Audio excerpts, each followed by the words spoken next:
like, if you would have asked me 5 years ago if I would be riding at Annie Reynolds with you, Shane, Jake Telford, and doing podcasts about Rain Cowhorse, I would have told you lost your freaking mind. Like, it's amazing how Everything changes. everything can change and like, yeah. And the cool thing is, it's just like people like you guys that open up your doors. Like, you guys let me come and ride with you. Like, that's something I never in a million years You kind of thought. worked your ass off that day. Well, I mean, it helps if you make yourself valuable, right? I mean, that goes in the lines of everything. Make yourself valuable. It You opens can come doors. back anytime you want and not have to work that hard, but like, I will do both. I'm happy to do both. Yeah. You have me back and you tell me to take pictures, I will take them as long as you get to coach me through some stuff. Yeah, for sure. No, that was a super fun opportunity. I really appreciated it.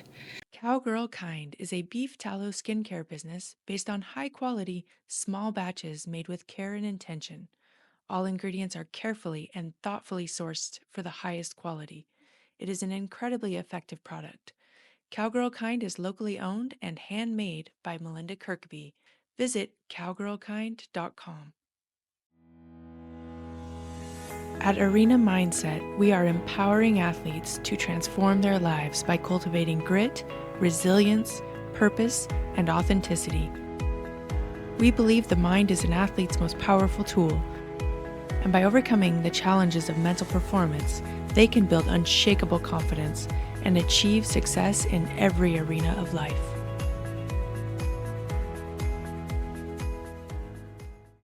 Hey guys, thanks for tuning in. We're here today with Flint and Bea Lee of Lee Stock Horses out of Fallon, Nevada.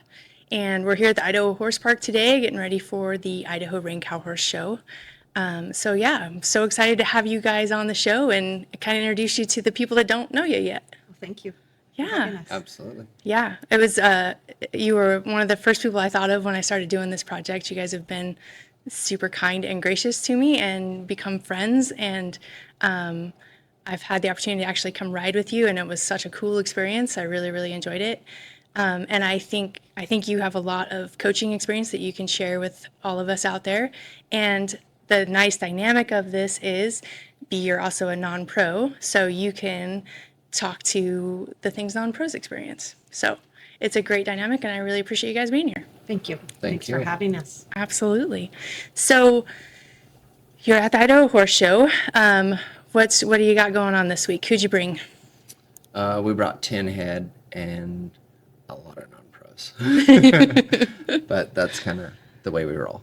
Yeah. So Yeah. we always have a pretty big entourage with us, and we have a lot of fun. But we want changes. No. No. Yeah, you guys, you do have a really big non-pro program. We have great non-pros. Yes, it seems that way. Yeah. Yeah. They're a great crew. It's fun with them, and we try to keep it light and everybody involved with everybody. If there's a bad egg, they don't stay.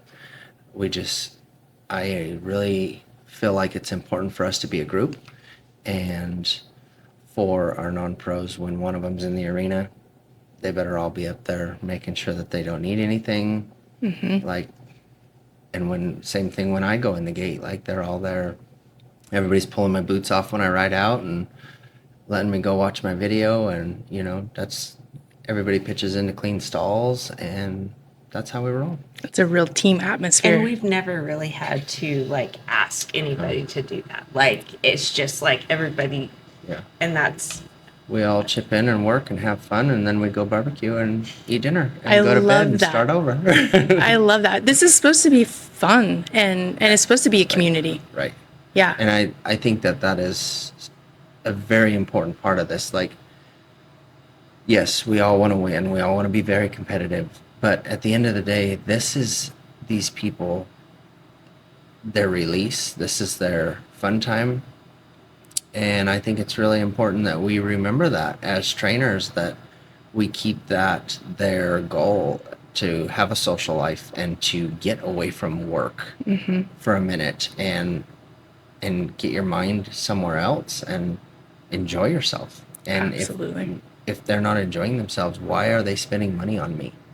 Yes. Yes. I love that mentality. I mean, as a working non-pro, I can tell you that I don't take vacations. Like being here at the horse show, even though I actually am working now at horse shows, but it is my only vacation. Right. And so And it's not relaxing. no, it's so stressful. It's a lot of work. I could go to Mexico for a week for what I spend in most cases. Right. Like it's and if you go there and it's, I mean, granted, I want to come here and I want to be focused on my horses and winning, and if possible, and by winning I don't mean winning first place, I mean winning that run, making progress on that horse, whatever the case may be.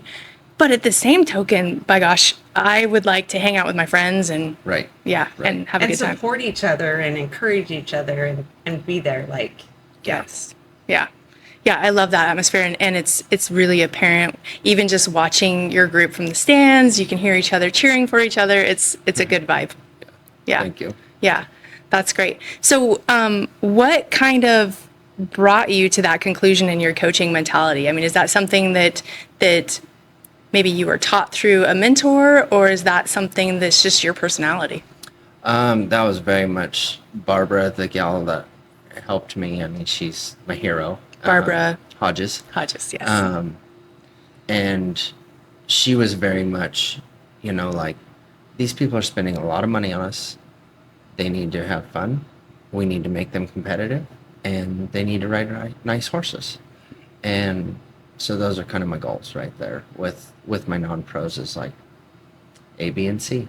It's a very clear program and one to live by, I think. Yeah, that's great.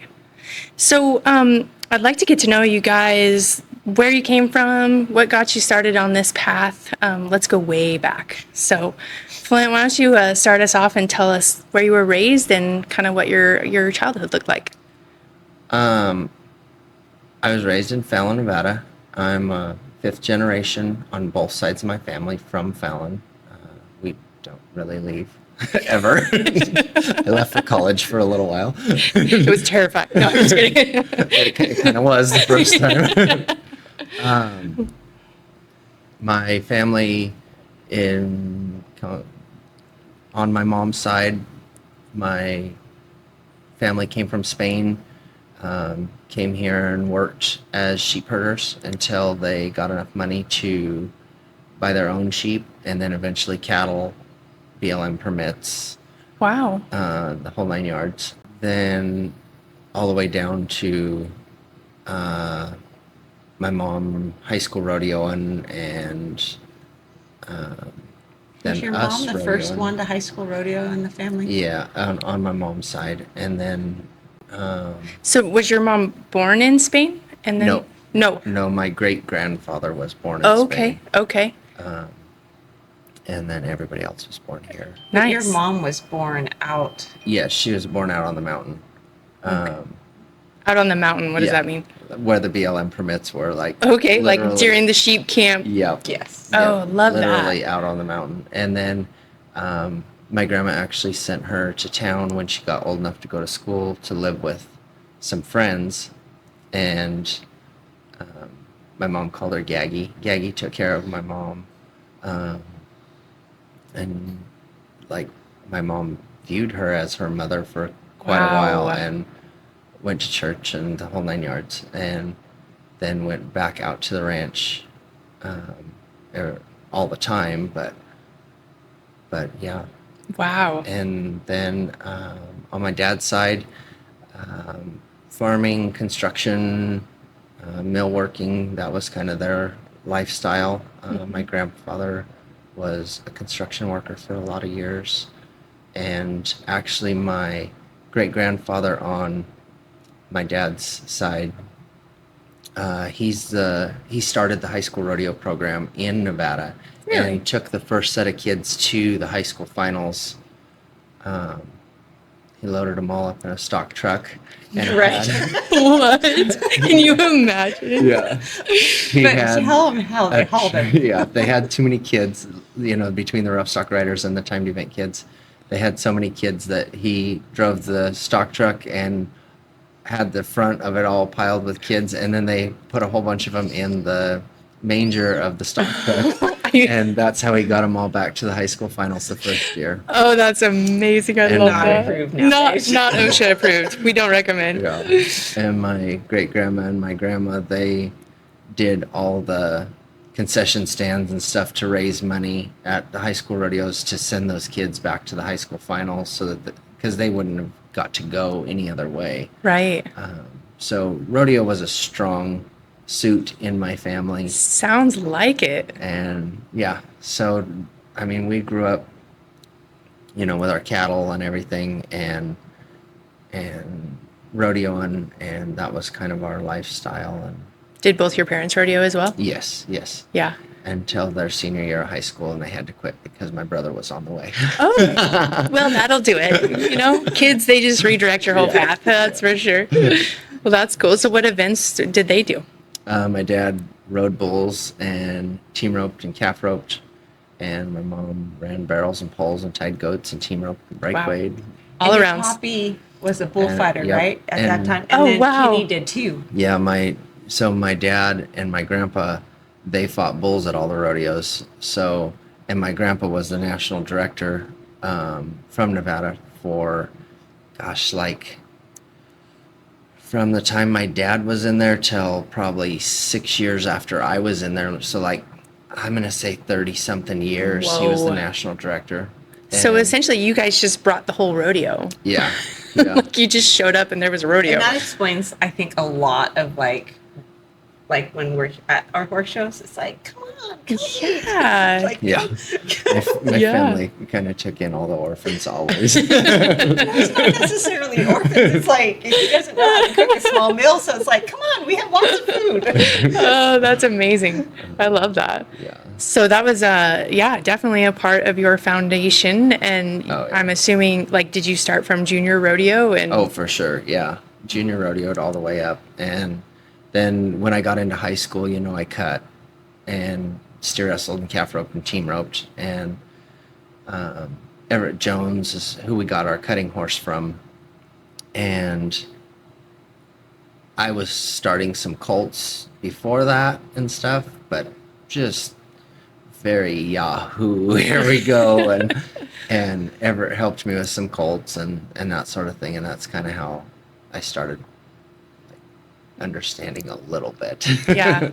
So I once heard some stories about your high school rodeos and your collegiate rodeos, and something I really loved to hear was who your hazer was Oh, he was. in high So school. in high school, my hazer was my mother, and she love pushed that all my so calves in the much. calf rope, and she turned back for me. My mother was not the typical high school rodeo mother. I love that she so hazed much. for nearly all the kids in the state. Really? We took a separate horse just for her to haze on, and he was wore out every rodeo. Like, He paid his dues. yeah, she hazed for almost every one of them, and she was And very she was good very, at it. yeah. Yeah. Like when we went back to the high school finals every year, there was a Canadian guy that hazed, and him and my mom got to be friends kind of back there. And when his son graduated and mom was still going, he sent all the Canadians to my mom to haze for them when we were back at the finals, because he's like, you need to go find this lady. Her name's Tammy Lee, and she's really good at her job, and don't go find anybody else. So, Wow. Well, even when JC started Yeah. bulldogging, like Tammy came out and was Oh. like, she would coach, Is that one of your Jace- nephews? yes, Yeah. yeah. would coach his dad, like, because like Tammy wasn't going to the rodeo show, she would coach, Steve, like, hey, you need to get there, and like, and then she's like, okay, just let me do it. And never mind. Get off. I'll do it. Hey, a No, good but she's hazer, taught. Like, Yeah. she's taught. So yeah. and it can make or break a run real fast. I mean, a Yeah. good hazer is worth a lot. We for had sure. to make her a shin guard because she caught too many horns in the shins. She was serious about it. Yeah. Yeah, your mom had no fear. Like her saying was like, "Go fast, take chances." Like Yeah. that was her. Like, I love it. yeah. So did she ever enter into the ring house world or the Oh, cutting for house? sure. Yeah. Yeah. Yes. And she went down the fence like she hazed. So I'm just gonna say, like, you are one of my favorite people to watch go down the fence because you do it like it's gonna happen. Like there's no like second thoughts. There's no question. Like you never hesitate, and you're safe and you're in control, and it's beautiful. But I feel like maybe you got a little of that from your mom. Like you're Oh, gonna for sure. go get it. Yeah. Yeah. Yeah, there's a little bit of Basque running through my veins. Yeah. It's fun to watch. I'm always excited to watch you go down the fence. Yeah. So you high school rodeoed, and then where did you go to college? I went to Kalinga for a few years, and then I went to UNLV, and I was on a full ride scholarship both places. Yeah. What events did you go for college? Calf rope and team rope and steer wrestle. And I wanted Three. to ride broncs really bad, all through high school and college. And my mother threatened me with my life if I got on a bronc. She's a smart woman. But I did eventually get on. Did you get on some? How'd Yeah. that go for you? He So, lost. Was funny mom right? story. Funny story. We are at the Eureka County Fair one year, and I entered. The guy that was working for me, he entered, and I'm like, I'm entering. I'm out of school. Like, I'm a big kid. I can do this. So how now. old are you at this point? 25-ish. Old enough to know better. Yes, I'm old enough that I Yeah. can do this if I want to do it, you know. My mom throws a fit, and I have to draw out because she's just having a stroke over this. Like you have to understand, Tammy. Like you do not like go against her will. Like, if she says no, like It means no. it means no, or else your life may be in danger some other way. She might have been saving you a lot of heartache Well, down the road. So I go back behind the chutes to help Matt get on. And the stock contractor was a guy that I college rodeoed with. And he hollered, I have another horse in the back if somebody wants to get on. And I looked back there, and it was one of our practice horses from UNLV. And I had picked up bucking horses there for them, so I knew the horse, and I'm like, run that son of a bitch. I'm getting on.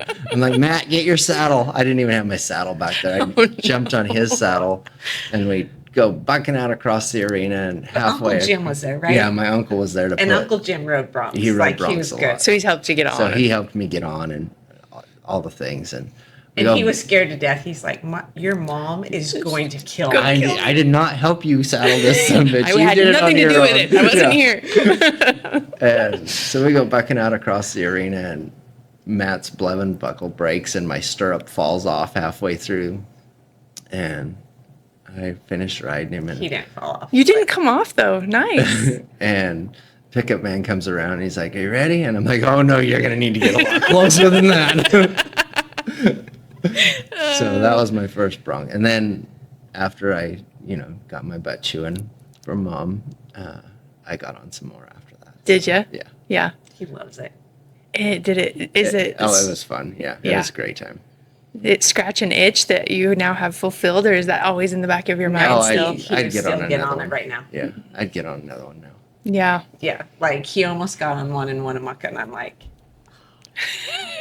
but it's hard because it's something that he loves, Yeah. and it's like I don't want to crush his dreams. Like if that's something he No. wants to do, then, Yeah. like I had took me a while to get there, and maybe it's probably because we don't have his mom anymore, and I'm like, okay, I'm not tough enough to tell him no. I need that backup. Well, it looks like fun, but yeah, I'm not that brave. I don't really like it when they buck. I try to teach them not to. Have someone else get on. Exactly. So, let's hear a little bit about your backstory, B. I'm from a little town in Northern California called Flournoy. There's three of us. I have an older sister and a younger sister. We grew up riding horses. My grandpa, Hugh Weston, he's well known there for being a horseman, dogman. He would take dogs and horses to Red Bluff Bull sell them every year. We loved to hang out with him. Like we couldn't wait to go.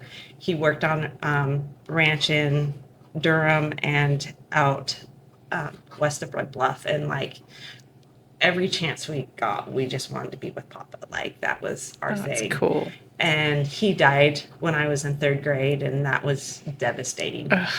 We gave a buckle away every year at the Red Bluff Bull Sale in memorial of him to the champion dog for like 20 years. Oh, wow. Like, and like my older sister Dee and I, like, we could talk about Papa forever and still just cry. Like, he was such a part of our life, like such a big impact. Like, Yeah. if that's anybody horseman wise, like that's what we always wanted to be. How cool that it was your grandpa, right? Yes. Like a lot of people find somebody like that, but it's not always a relative. So. Right. And like he took us hunting and fishing, and like we got to go to brandings. Like so like the year he died, he wanted to buy Dee and I colts and wanted us to start working with them. And then he actually had a massive stroke riding out with his crew, and he died on his horse. Oh. Like, that's exactly how he would have Yeah. wanted to go. Like, he was a phenomenal. Way better than in a Yes. hospital somewhere. Yes, he was very young. He was 62 or 63. Oh. So, yeah, but it was so hard. much fun. Yeah. Yeah. So, like, the horsemanship and being around horses, like Mom and Dad were very strict about like what we did and how we did it. But so never competed. So did your parents have horses? Did they ride, or was it just grandpa? Dad rode. He trained some horses, started some horses for family and friends, that type of thing. We had a little small herd of cattle that we seemed like we moved them every weekend from one pasture down the road to the next. Maybe they were just trying to keep you busy and out of trouble. Hey, it worked. Like Dee and I, like my older sister, we loved it. And Risa, like my dad, like if I had a bad day at school or something, and I remember after work one day I called him and he's like, "What's wrong?" I'm like, "I just had a bad day. I just want to come home and ride." And like I got home, he had my horse caught for me, and like I could just, and we had wide open spaces, not like Nevada, but like we had places that we could go ride, and like I'd just be gone, and it just like soothed my soul. And Mom always told me, like, if I was grumpy, she's like, "Just go ride, like just get out of here, go ride." And she said, like, I always came back with a completely different mentality, like life was better. Does this still have that effect on you? Yes. Yeah, I know it does for me too. That's probably why we never had kids. So it's like, I don't think I could imagine you if you couldn't ride. It's a long time to take off. Yeah. Absolutely. Yeah. So you grew up in Northern California, and then So I was married previously, went back and forth from Oregon to California, and then got a divorce and moved to my younger sister, and her husband was managing a ranch east of Fallon, Finch Creek, and I needed to get out of California. So I went there just to see new country, and so I was cowboying out there, like living my best life, and everybody's all, "You need to meet Flint Lee. You need to go to Flint Lee." And I'm like, and his grandpa was actually the one that was building that ranch. And then we got, they asked us to be in the ranch rodeo in Red Bluff. And I'm like, okay, now I got to call this guy, like, because I've never been down the fence. Oh, okay. And I was like, oh. So I had to get his number and call him. And I'm like, hey, I need help. Well, I think you called the right guy. Yeah, Apparently it worked out. Yeah. You're not only going down the fence well, but apparently it worked out for other reasons as well. Took a little bit convincing, but we made it. The best relationships do. You know? Take some convincing. Yeah, it's never easy, right? No. So through those early adult years, did you keep you ranching? Did you rodeo? Did you compete? I did not compete until I actually met Flint Okay. and his family. So the ranch rodeo really kicked it off then. Yeah, yes. And then so after bench, like we did the ranch rodeo, and then the ranch that I was working for, it was kind of falling apart. And I had met Flint's parents, and they're great. Like everything, it was so much fun. And they took me to a branding, and I got to meet Dina Edmonston, and I went to work for her. And then, so I did a little bit. I just, warmed horses up for her for cutting and stuff, and kind of got around that way. And then, but yeah, I started ranch. We did brandings, and that was like, they'd have to give me a drink. I'd get so nervous. Like, I'd just sit there. Kenny's like, here, have a drink. Like, You have to rope in front of everybody? and my arm would just turn to noodle. I'm like, I'm never like, I did sports. I played volleyball in high school, and that was probably my only sports I did. So like competing was not. And then like I've always wanted to do it, but like getting out in front of those people was so It's scary. so scary. Everybody's watching, and then you realize later that nobody's really paying that much attention. Right. Unless they're there because they really love you and are Right. watching because of that. Right. They're probably not really paying attention. Exactly. Yeah. So it Yeah. took a little bit for me to get, Yeah. yeah. It works a lot better when I'm on the ground first, and then the competitiveness kicks in, and then I kind of forget about the crowd. But that's what I had to do, like on the ground first, like, and then like I could kind of sort of, I still Kinda struggle hone it with in. the whole roping thing, but yeah, it's fun The roping thing's hard. for some of us. For me, it was. I don't know. I did She some- struggles all that. I feel like you actually are pretty good at it from what I've seen. You still do a lot of ranch competitions. I love it, but I have it in my head that I really need to practice. And so, like, it's one of those things, like, we can go to branding and I can rope, but, like, then I start mentally thinking about doing it in competition, and I get all nerved up, and I'm like, I don't know how to rope. I don't know how to heel. Like, and I'm like, knock it off. You just did it. But it's, like, it's a mental game. Yeah, you gotta just live on that muscle memory and stay Yes. out of your conscious Yes. mind. Shut Yes, that thing exactly. down. Yes. That's easier said than done. Yeah, I'm though. working on that. Yeah, me too. Me too, trust me. This episode is brought to you by 27 Equine Marketing, the Northwest's premier equine photography and videography company, specializing in conformation and black background photos, as well as quality show reels and sell videos. For premium content, contact us to highlight your equestrian program. 27 Productions, creating digital content for the Western world. From music videos to Western wear and product promotion, we create engaging materials that connect with your audience. So, Flint, how did did you start after college? Did you go work for other trainers and kind of do the assistant gig for a while, or? So when I was in college, every summer when I would come home, I worked for Dina Edmonston, riding the cutting horses 3 days a week, and I worked for Barbara Hodges riding cow horses 4 days a week. And like at Dina's, I loped horses and got them ready and turned back, and then she would let me bring one of mine, and she would help me with it every day. Oh. And then at Barbara's, at first I just saddled horses and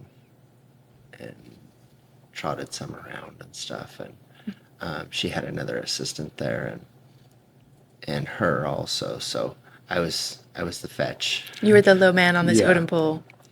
So that's what I did in my summers, and then my last year at college, when I got done college rodeo and at the finals, she said her assistant had left, and she said, "Do you want the job?" And didn't really have anything else planned because my degree was not what I wanted to go do. So, what is your degree in? Landscape architecture. Okay. And what I wanted to do with that was build equine facilities like South Point, like, those kind of things. But after I graduated, I was like, I don't want any part of this. Yeah. Yeah. So I went, and the whole reason I went and rode with Dina and Barbara was I wanted to train calf roping horses. That was what I really wanted to do. But I didn't want ill broke, rope horses. I wanted them broke, and I wanted them to handle themselves well, and I wanted to rope calves. So I was working for them to try to get better so that I could build calf roping horses. And then I didn't get very many calf roping horses built. Just kind of detoured you right over here, huh? When I started working with Barbara, the one thing that was really cool about her is, like, when we started, we'd go to a show and she put me on everything. And like, we'd get up early and warm up all these horses, Barbara and Robin and I, and they were just handing them to me one after another after and get back in there, get back in there, get back. And Wow. I have no clue what I'm doing. Like I am Like sending it in the show pen? Oh yeah, for sure. Oh. I am yahooing shit around. I mean, Full- going fast full and ranch hand doing style. some stuff. And they're just like, get back in there, do this a little different, do that a little different. But she was so encouraging all the time. Like I can still hear her voice from the gate, you know. She doesn't go very often, but when she does, like I don't hear very many people in stands. I always hear Barbara. Yeah. And You know, it's not often that you hear that being an assistant experience. Like most of the time you kind of have to go through the ranks, earn that right to show one horse, Right. prove that you can Right. handle it. And so that's such a Oh, unique no. experience. She threw me in, no clothes. Swim. Go for it. Just swim. So do you remember the first time you walked Oh, in the for show sure. pen? Well, Yeah. tell me that story. Well, I had shown a tiny bit. So to back up a little bit, Everett Jones, the guy that helped me with my cutting horse, and we started some colts. In, I want to say my junior year of high school, he had a horse that I believe it was a 4 or 5 year old. It was a Derby horse that somebody else had trained, and they kind of got into a squabble or whatever. He brought the horse home, and he's like, "You're gonna show this horse," and I'm like, "Okay," but he wouldn't. Like I had never been down the fence before ever when we went to the show. Oh, wow. Like I watched it Never, a little- and just No. at a show the Yeah. first time. Yeah, no, never been down the fence. And I'd never ran a reining pattern other than Oh my in gosh. practice there. You at really his got house. thrown to the wolves. Yeah, I had cut before, so I kind of knew what to do in the herd work. And we got to use our hands now, so that was cool. Right? That helps. So yeah, like, and I didn't know how to change leads, but you know, he would be like, "Yeah, keep working at it, you'll get it," but never like, "Okay, move the hip, move the shoulders," you know, do Step 1, yeah, 2, no, 3. he just yeah, keep working at it, you'll get it. So here we go. We load up and go to Winnemucca, and I got through my reining run, but I forgot to back up at the end. Oh, no. And went down the fence. You know, I'm sure it was wild, but got a score. You know, Didn't die, obviously. didn't die. You know, I wasn't afraid to go fast, No, so that wasn't I a problem. don't think you are. Nope. And the little horse was trained very well, so like he took care of me through the lead changes. Nice. When I pulled, he stopped. You know, like he was a nice little horse. Yeah. But that was my very first experience in the show pen. And then Everett passed away, and my dad had a little flunk out cutter paint mare. She was like solid white medicine hat paint from Smoky Pritchard, and so that was my second one, and I didn't have any help with her. I was just Winging it. Here we Just go. winging And it. she was bloody fast. Like we had the fastest reining patterns ever, ever. I mean, like Did you hair get on fire around. Did you get there. reminded it's not a timed event? Oh, for sure, all the time. That is his favorite saying. FYI, yeah. But it was, yeah. If that mare could have screamed, we would have been screaming the whole pattern. Like a full on Oh, yeah. war cry Oh, yeah. with her medicine hat. Oh, like yeah. you had a whole thing. Yeah, it was quite the scene, I'm sure. That's funny. But that's how it started, and then Barbara, you know. So I had been in the pen a tiny bit, but I had no clue what I was doing, and she was just like one after another, like, get in there, fix this, fix that, do this, do that, go again, go again. Like, I can remember going to Winnemucca to some of those shows, and then we did the herd work in one day, and then everybody came back, whether you were on a bridle horse or a snaffle horse or whatever. It was just random draw of all of them. So like, I might show a hackamore horse, a snaffle horse, a two-rein horse, a bridle horse, you know, just all mixed up in the same. And I can remember going in the pen like 16 times in one day. What? Yeah. How old are you at this time?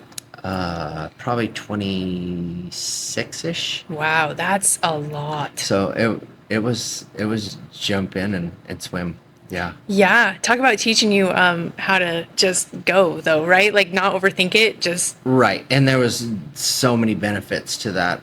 But at the same token, I think a lot of people that were in different programs, you know, had such a better foundation when they went in the pen, and were able to, like, I learned how to get through runs, How to be a showman. but I didn't know how to train that or build that. Yes. Yeah. You know, Two different and that things. was a hard thing for me, because these are all horses at this point that Barbara had been training and her other assistant, and like, I don't know which buttons to push, so we just stomped on the gas and went. Yeah. It'll sort out. Yeah. But that also, I think, led you to be able to show. A donkey. Yes. Yeah, like he could show a Legit, donkey yeah. and make it look good. I mean, and there are times that he like has. yeah. Oh, Yeah. yeah. Like the next couple years, you know, like I was a nobody still in the show pen, so I had some real winners that I was trying to compete Well, I on. remember people bringing you horses like 2 weeks before a show and be like, "Here," Oh, 2 weeks. Yeah. Wow. Yeah. and I'm like, are and, you and gonna he do would it? go and totally get him through it. I'm like, Yeah, I don't have that skill. that was I don't think that's a great skill to have. No, I disagree with you because there's people that are great horse trainers but can't apply it to the show pen. And the fact that you like can literally just climb on something and go make it work is a skill that's undeniably valuable. Yes. Like Yes. undeniably valuable. yeah. Yeah. Well, I mean, she must have had some faith in you. Oh, for sure. Yeah. Barbara is the greatest human. Oh my gosh, yes. Yeah. Yeah. And so giving, and we did have some great horses, and we had so much fun. But yeah, it was wild for a while. Yeah. And we rode so many horses. Yeah. It Really? was- not that we don't now. I mean, it's like one You after don't know another. any different. It's stupid. I'm not very smart. No, you just have a lot of energy to expel, and I see you like I see you at the shows, and then I got the experience to be at your house, and you don't stop moving. Like you're a busy guy. Yeah. Yeah, but that's okay. That's work ethic, right? Yeah. And that's part of what got you to where you're at now. So it's a good thing It's to have. not from intelligence. I know that. Well, I disagree with that. So your time at Barbara's, can you tell me of something that maybe she instilled in you that you still carry today? Probably the non-pro thing. You know, all of her horses were non-pro based. You know, like she didn't have very many horses that were strictly hers to show in the open, and so I guess I kind of grasped that because that's kind of our area. Mm-hmm. There's not a lot of people that are like, here, I want you to build an open horse and I want you to show it till it's done being a bridle horse. You know, that's for our area, that's not real common. Most Right. of our area is going to be build me a horse that I can show, and you'll get to show it part of the time. Right. And so that taking care of your non-pros was huge to her, because that's your income, that's your livelihood. Our job is solely based on somebody else's fun, so you better take care of that.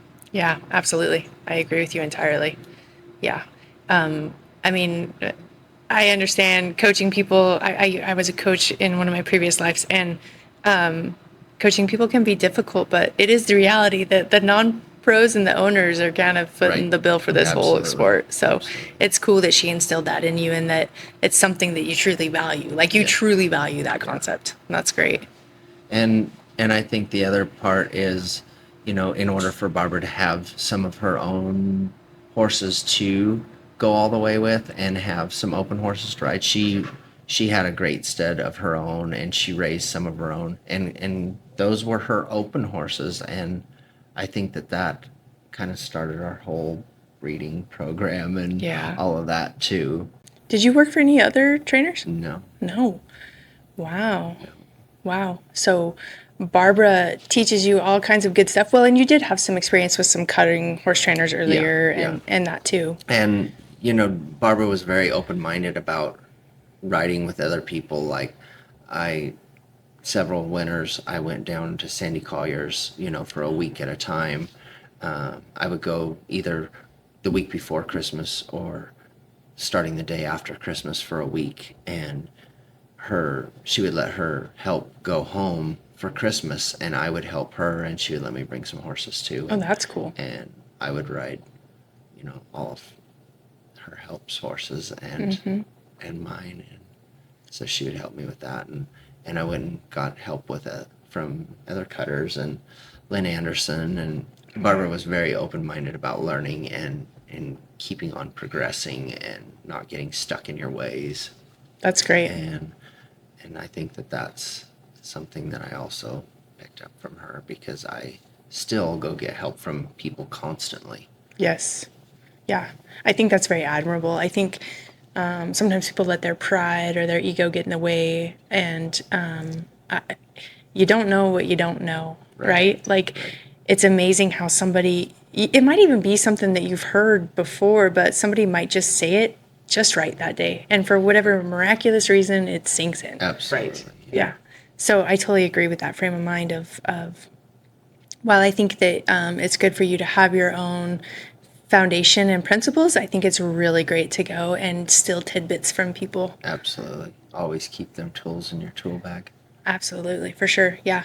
And I know, like, when I rode with you, like, I came home with several new drills that now I'm using and I've showed my daughters so that they can use. And I try to do that frequently. I think that's very admirable quality. And sometimes I think you're seeing it more common with our open riders these days. Don't you agree? Absolutely. Yeah. I think one thing that drives me nuts about some of the open riders that say, well, I was self-taught or I'm self-made, or that just doesn't happen anymore. Like, it doesn't. There's so much social media help out there from the internet and Facebook and yada yada, and that's just not the way our cow horse community works anymore. Everybody helps each other and tells each other, hey, dummy, get off your ass and do it right. Right, absolutely. But I think that's the great thing about, like, the cow horse world is, like, Absolutely. everybody's there to support and help everybody. This is hard Agreed. enough as it is. It is so hard. And that's one of my favorite parts about, like, hanging out around the warm-up pins or being here during schooling is you hear so many conversations between open riders or open riders talking to their non-pros or whatever. Like, I'm like probably the creepy stalker lady that's like eavesdropping in on the conversation. Like, it's probably really creepy and odd, but seriously, there's so much valuable information being passed around. Oh, for sure. You're missing out if you don't. Oh, for sure. You don't. And every one of the open riders are very approachable, even if you're nervous about doing it. I can remember being nervous about going and talking to Todd Bergen, and like, he looks grumpy. I don't want to talk to him. And then the first time I did, it was actually here in Idaho. I came for the reining and stayed for the cow horse, and me and Todd were the only ones that did that. And I was actually talking to Aaron, trying to get information out of Aaron about Todd's training program. Going through the assistant at the time. And she's like, why don't you just go talk to him? And I'm like, okay. Can I? And I went and talked, and then like the next couple of days, like, he helped me so much, and it was so much fun. And he's like, we're going out to Annie's to go down the fence. You want to go? And I'm like, yeah. Annie Reynolds? Yes, of course I do. Yeah. And I had my, old red 6-horse trailer that I was sleeping in. Didn't have shower or anything, but baby wipes will do, I guess. They had showers at the fairgrounds, so that was good enough for 2 weeks straight. For sure.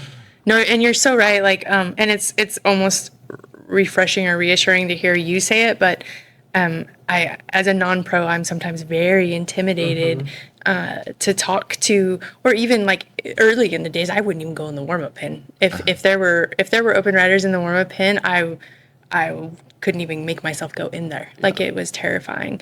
And I remember specifically one night in Winnemucca, I was having a particularly rough time. I was riding a new horse that gets pretty strong in the rundowns, and I was trying to understand what I was doing to have my electric seat run him off. And I remember just like being mortified because there were, there was Jake Telford in there and Dan Rozier, and there was like 4 people in there that I was just like, oh my gosh, this is so embarrassing. And then, I think maybe Nick Dowers was even there that day or something. But I remember when I finally got off my horse and I'm talking with my coach about it, she's like, have you not looked around? Like every one of them is so focused on schooling their own horse, like they have not even remotely noticed you. Like what? Like they're not just sitting there ready to judge you at every win. Right. They're there doing their job. And then, like you said, also, later in my showing years, I've learned like coming up and talking to you guys.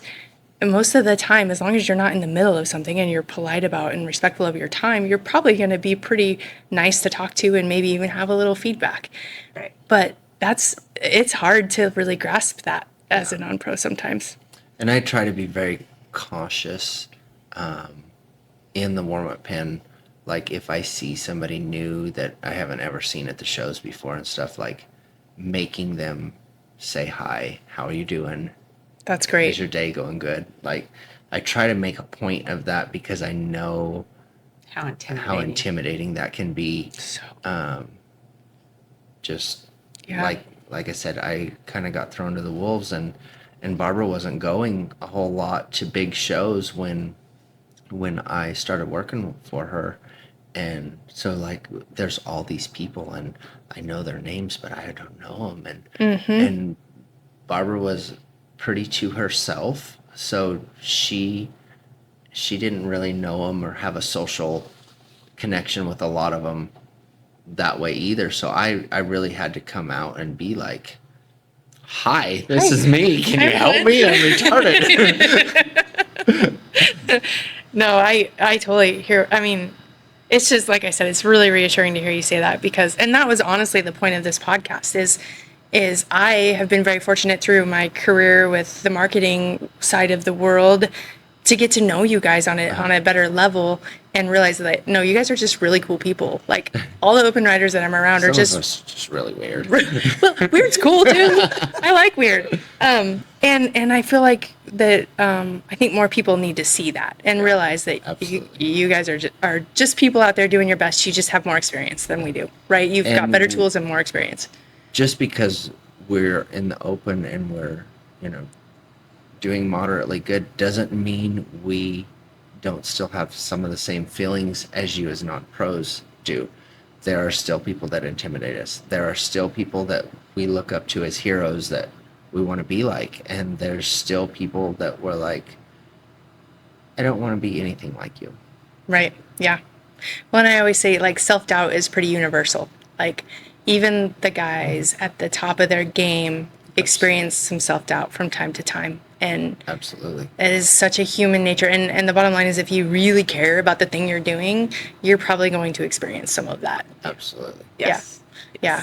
Has there like a time that you can remember where that was pretty heavy on you as a maybe a young trainer or an open rider? Yeah, there's been a lot of times. Probably the most recent was the year I took Polly to the futurity. And here I show up in Texas. I drove all the way from Nevada with my 3 horses that I'm going to show and my little bridle horse. And my best one is a reiner out of a mare that's name is Peanut Butter and Jelly. She's nothing. And I love her name though. a pale face done it, and like here I am gonna go try to compete with the cow horses on my reiner out of a plow horse mare. And Who you really didn't really feel like she necessarily tried until Reno, like when you went down the fence. Yeah. Like and that was A month before, yeah. No, a week. a week before I left for Texas. Oh, Yeah, Yeah, and we I don't didn't plan have ahead. spots bought. I bought all my spots before I went. And the more I was back there, the more I settled in, and the more she settled in, and the more confidence I got with that mare. And the night of the finals, it was just like we didn't do very good out of the herd. We were a 211, I think, out of the herd. And I'm watching all the limited and intermediate people show, and I'm down there a ways, and this feeling came over me, and I'm like, tonight's gonna be our night. Like, it's gonna be our night. Like, I can feel it. And she was great in the reining. I ran her hard, and she stopped really big. She turned really big. Everything was good, and I was nearly last down the fence, and I think there was a 2:23 leading it. So Wow. pretty big run. Pretty And big run. I stepped out there and started boxing my cow, and like I can feel her not connected. And I have my friends on the side, and they're like, "You need to go. You need to go." And I'm like, "I can't go right yet. Like I can feel she's still scared." And so I make some more turns and make a couple more turns, and I'm like, "Okay, I have to go." And as soon as I stepped her to that cow, I felt her just like lock on, and I'm like, "Okay, we're good." And that sucker ran so hard. I remember tough watching. cow. Yeah, Yeah. I remember watching that fence run. It was not easy. And like I go down there for that first turn, and we are just honking on, and she drugged her tail and came through that turn, and that cow kind of beat me out of there, and I'm like, holy moly. And she gave me so much, and it was just like straight out, like her nose was out, her ears were back, her tail was out, like we're just She's like, in "I this got line this." running as hard as she can. And we get the second turn, and I really should have taken a third turn, but we weren't in a good position to do that, and I flew to my circles, and we hauled ass through those circles too. And it was just, I knew like she did it, and we had the highest fence run of the futurity that year. Holy mackerel. Yeah, it was. So here's a time where you feel like you are in over your head, maybe don't belong. Right, absolutely. And it turned out to be one of probably the better days in your career. Oh, for sure. I think the only other time I had, or one of the other times that was very distinctive, that I had that feeling come over me, was here at Idaho when I showed 47 down the fence, and we barely made the finals that year.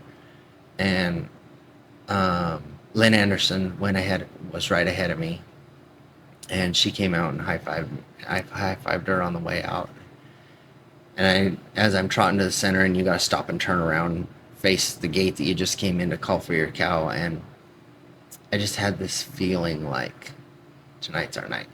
And 47 was huge that night. That was an Yeah. electric run as well. Yeah. That was pretty Yeah. fun. Yeah. So- I think the whole place exploded in here with cheers and applause. Yeah, the Fall Idaho show, the open bridle as well as the futurity finals are electric in here. It's super Yeah. fun. Yes. Yeah. This is like one of our favorite shows in the fall. Like the open bridle, So much much fun. Yeah.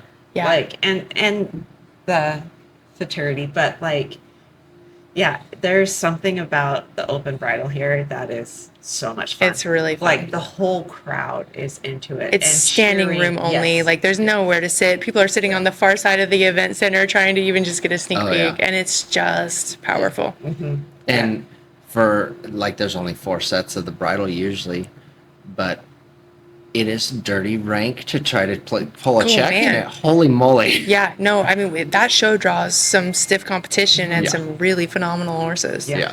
Yeah, for sure. It's no joke. Yeah. Yeah. It's Well, fun. and the open bridle, I mean, I just feel like there's been so much more momentum behind the bridle horses in the last few years, and Yes. you're just seeing so many more Oh, yeah. people put so much more time and money and energy into those bridle horses, Oh yeah. and we're just creating a whole new level of When- phenomenal athletes. When I first started showing and going to some of the majors, I can remember like the big bridle classes, they might be 2 sets. That's crazy. Like there was a handful, but there was nothing. Why do you think it went that way for so long? I mean, I feel like, I mean, maybe I have a disillusion of how this all goes, but I feel like cow horse kind of was based initially around the bridle Absolutely. horse and the vaquero traditions, and Absolutely. so why do you feel like we deterred from that bridle a little bit and focused so much on the futurity? Money. Money. Period. money was the whole thing. Like there was so much added in the rest of it that nobody wanted to spend the time to keep that horse in shape all year for maybe one or two good shows that had money involved. Now there's 15, 20 good shows for bridle horses that it made it worthwhile to ride that horse all year and keep it in Right. shape and get it tuned and Make the investment. absolutely. Hey everyone, thanks for tuning in. This episode with Flint and Bea Lee was absolutely awesome. And because of the amount of amazing content that we got, we actually decided to split it into 2 parts. So thanks for tuning in to part 1, and don't forget to check back next week for part 2. Thanks for coming along for the ride, and don't forget, use more leg.